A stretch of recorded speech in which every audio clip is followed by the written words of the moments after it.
नमस्कार मित्रांनो, धन्वंतरीच्या ECM committee सध्या क्रूजवर आलेली आहे.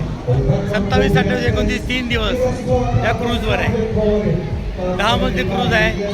प्रत्येक मध्ये वेगवेगळ्या ॲक्टिव्हिटीज आहेत. 24 तास क्रूज सुरू असतं. हे एन्जॉय करतात. 2,500 लोक या क्रूजमध्ये ॲट ए टाईम राहू शकतात. जवळजवळ 2,500 लोक. 1,000चा स्टाफ आहे जवळजवळ.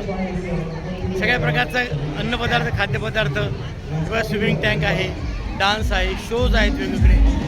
प्रत्येकाला स्वतंत्र AC रूम्स आहेत आणि वेगळाच माहोल आहे. सरांशी मी बोललो, सर आपल्या टीमला पण घेऊन यायचं. तर सर म्हणाले येस, पुढचा टूर आपल्याला करायचा आहे, क्रूजवर करायचा आहे. एक वेगळं लाईफ. 100 किलोमीटर आतमध्ये समुद्रामध्ये हे क्रूज जाणार आहे आम्हाला घेऊन. आता निघेलेच वेळ झालेली आहे आणि 3 दिवस या क्रूजवर हा सगळी धमाल असणार आहे, मजा असणार आहे. तो धन्वंतरीच्या या आपल्या प्रवासामध्ये या सगळ्या आठवणी आहेत. मागे एकदा मलेशियाला गेटिंगला आपण क्रूजने गेलो होतो, पुन्हा एकदा श्रीलंकेला क्रूजने गेलो होतो आणि आता ही क्रूज आपण आता बघतोय. हजारो लोक मजा करत आहे.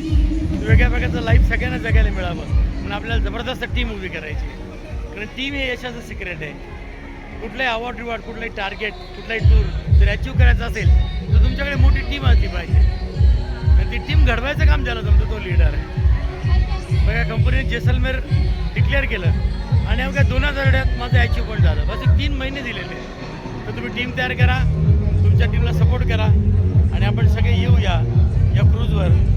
मलाही पुन्हा यायला आवडेल तुमच्यासोबत. So wish you all the best. Thank you very much.